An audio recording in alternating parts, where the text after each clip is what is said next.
All right, traders, what's going on, guys? Welcome back to the Top Trader channel. It's been a little bit since we have posted to the channel. That's because we've been doing a lot of onboarding. We just got a new head of research, Kyler. He'll introduce himself tomorrow in the technical analysis segment, but we have a lot of cool things that we are going to be doing in regards to updates for the community and for you guys as well. All right, that's what we've been working on, so excited to push that out to you. But since we've been gone, there's been a massive amount of market moves. So I want to go over really the three currencies that I've been keeping an eye on over the past 2 weeks or so that we've been playing and that we really are anticipating to see more growth and more sells in, over the next few weeks and honestly out into Q4 and whatnot. All right, so guys, if you're new to the channel, guys, make sure you are subscribed and like the video for your boy if you like the content as well. All right, I appreciate it. So what's been pressing lately in regards to, let's just step right into it, the UK, has been obviously Brexit. But the strange thing about Brexit is that we have seen a lot of strength come in to that pair over the past maybe 2 weeks, but recently we just saw a massive sell-off on that Friday session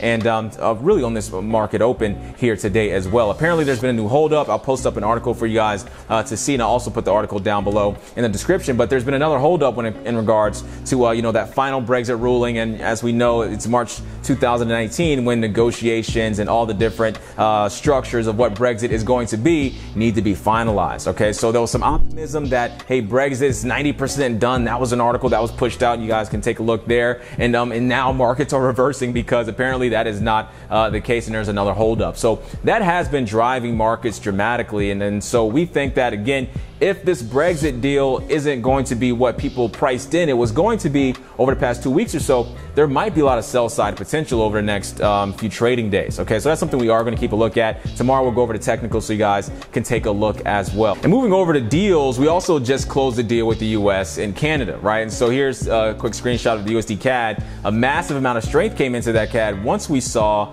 Trump and Trudeau finalize some type of trade deal, right? So NAFTA is no more. Now we have the Mexican-Canadian United States trade agreement, whatever it's called. Okay, and so we saw a lot of strength come into the Mexican peso when that trade deal was reached, and then we just saw a massive amount of strength come in to that CAD as well. So we really have to ask ourselves, well, what's that next variable that may increase or decrease, this Canadian dollar in regards to, strength or weakness or whatnot, right? Is this new trade deal fully priced in? These are questions that I want to ask with you guys, and we're going to go actually and look through some articles once we're done with this segment in this video. We're going to look through some articles to kind of see exactly what markets have done since the trade deal and kind of see what potentially is left. Trudeau actually does not like the trade deal. He felt like he was almost forced to close the deal with Trump. So who knows if there's going to be some kind of new structure or formation of the deal itself that might start to drive markets around a bit.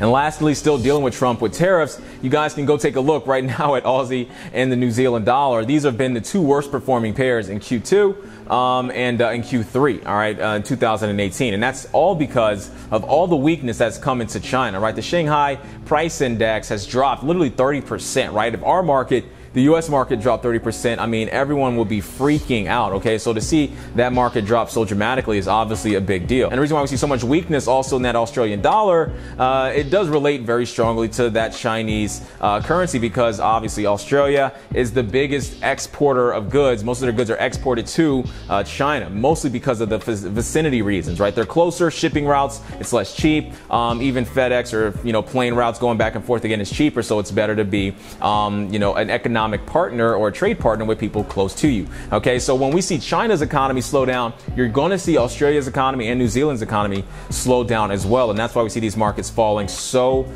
dramatically. So I want to price in some of that data as well, and I still think we have a lot of upside potential. Literally, the last video we posted on this channel, I posted, here's a quick screenshot of the thumbnail, was why we're seeing so much weakness in the Euro NZD and the Euro AUD.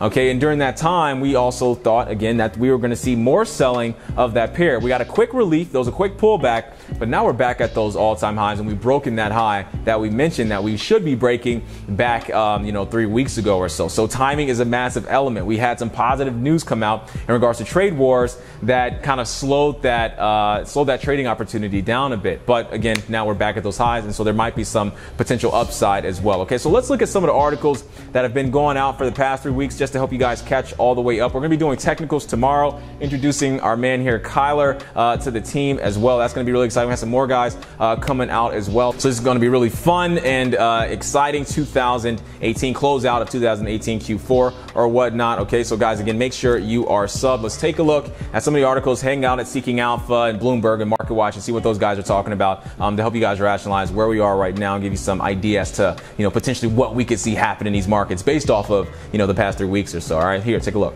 All right, first, guys, I want to take a look here at the Brexit. Okay, so here, let's pull up the chart, actually. I did draw this up for you guys just a second ago, but take a look at this. When you guys see any kind of positive data that comes into this market in regards to Brexit, you guys really do see a rally, and we can see that correlate right back over here to the actual data. So here I have from August 19th all the way over to September 20th, and you guys will notice that that is around the same time we actually started to see the market rally.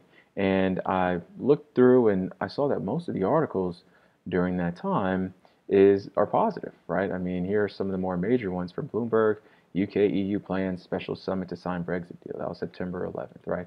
Here's another one. Boehner says new deal could be struck within 2 months, right? Here's another one. Brexit talks, some see hopes in a minimal blind deal. Okay, so there's all these different Brexit deals and really articles and just jawboning that's coming out from these different publications that, I guess all the investors are looking at. And then, of course, you have some optimism probably coming out from the prime ministers and from the heads of state over there as well. And that really did start to drive markets.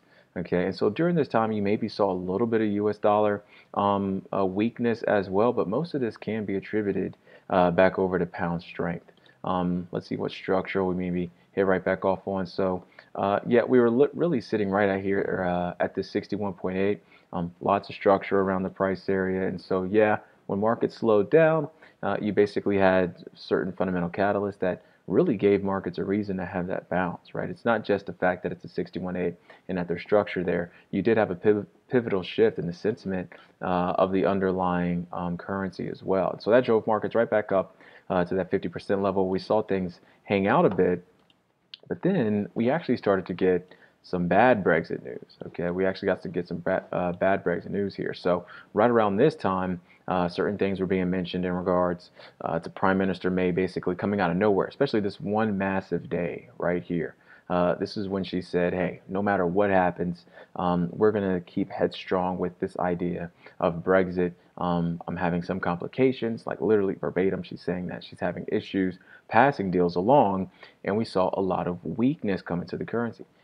Until, again, we saw some more strength come in, and as I showed you guys earlier in some of those earlier articles, literally just Friday, we had some more weakness come back into Brexit. So do not get swayed and thrown around by these markets. Use it to your advantage, right? I mean, obviously, you never know exactly when these articles are coming out, but at least you can expect, a trending move. But eventually, the market is going to get a little bit used to that back and forth, and it's going to take a lot more profound information to start to drive markets, this way or that way, right? So again, right now, yes, markets are shaking all over the place. We saw this same type of thing happen with China and the trade war spat. That's now the Japanese yen is fully priced in any of the crazy crap, that could come out of certain things happening in regards to trade. So this is where we are for the pound. All right, the pound really pulling back down inside of itself, and the reason why it's important for us to really rationalize exactly where we are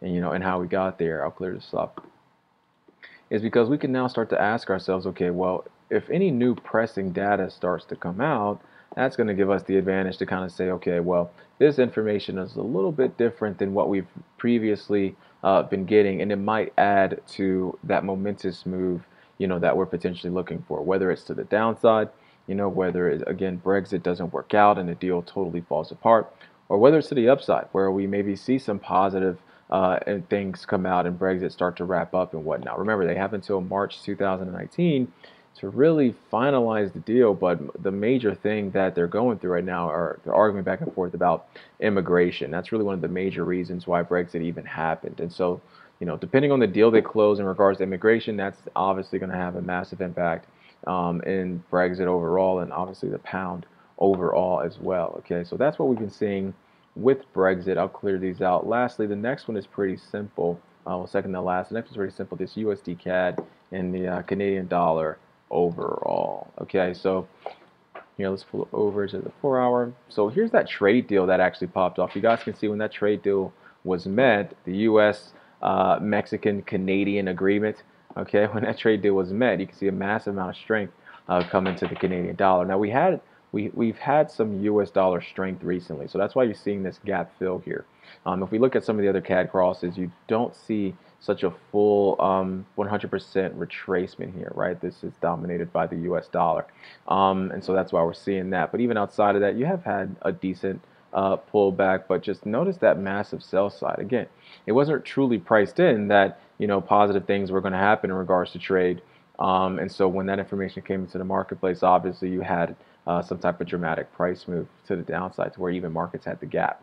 So it's just another scenario where it's like, okay, well, even if the US dollar has gotten a little stronger, obviously the CAD's not really putting up too much of a fight, right? Because that's a pretty sheer directional move here. So when are those CAD bulls really going to start coming in and buying this thing up? That's the question we have to ask ourselves. Is it right here at the top of the structure? Do we have to wait till we look at some type of new price formation on the daily? As you guys can see, markets are extremely range bound. That could give us an inclination that, hey, maybe this is that high point and we will see some type of turnover right there at $1.30, $1.30 teens. That's something I'm probably going to keep an eye on. Let's see what we're looking like from a Fibonacci perspective. So yeah, that's definitely something we're going to keep an eye on. Maybe a sell side move back down into structure. I do agree with some of the participants, some of the analysts, that the dollar is fairly, I'm not going to say overpriced, but there's a lot of information priced in. So you could see a little relief there and some reallocation of other capital to these other asset classes or whatnot. So that's what we saw with the U.S.-Canada reach a trade deal, again, dominated by news. We're seeing these markets move dramatically because of those statements. And so again, now lastly, I do want to talk to you guys about the Euro Aussie and the Euro AUD. Okay, so we'll take a look at the Euro AUD first. So here, Euro AUD back up into structure. We were looking to buy around this price point, but we did have a pretty dramatic pullback. We had some positive things come out for the Canadian dollar, so that stifled the position a little bit. You guys can see exactly where markets held up. So again, your technicals are still obviously working out, and we just had a massive day, really a massive day here in the chart itself. So now it's our job to ask ourselves, okay, well, can all this trade war spat stuff really break the high here for this Australian dollar? And what are those parameters? What are those conditions kind of looking like? So what I want you guys to do is we're going to have something dropping tomorrow called a directional bias calendar. That's going to give you an idea as to where we think markets are going to go based off of these fundamentals and based off of the market structure for Sundays. And that will be in the description below. But nevertheless, again, personally, I do think that the trade war situation is not going to work out in China's favor, and I do potentially think that we will break $1.63. It's just obviously always about the timing here. We'll look at the Euro NZD lastly here. And so Euro NZD, same look. We did end up breaking the high on that Euro NZD, but we just have now since consolidating right here at the high as well. Again, maybe we'll get a run. It just all depends, obviously, on really we got to keep an eye on that euro denomination. We may have our weakness idea for Aussie and JPY, but of course euro can stifle any one of those two positions there. Okay, so guys, look, if you need anything, let me know. We'll be cranking out with the technicals tomorrow, so that's going to be fun. All right, there's a lot going on. There's a lot of data to price in. We kind of have it all chopped up for you here, right? I don't think I mentioned this is the China tariffs. You guys can see how much weaker the New Zealand dollar got relative to the euro during the time that China was cracking down on those tariffs, so on and so forth. Okay, so again, if you stay and keep your eyes peeled on what's happening from a fundamental perspective, you will have a much larger advantage. All right, so guys, look, if you need anything, let me know. I'll talk to you guys tomorrow.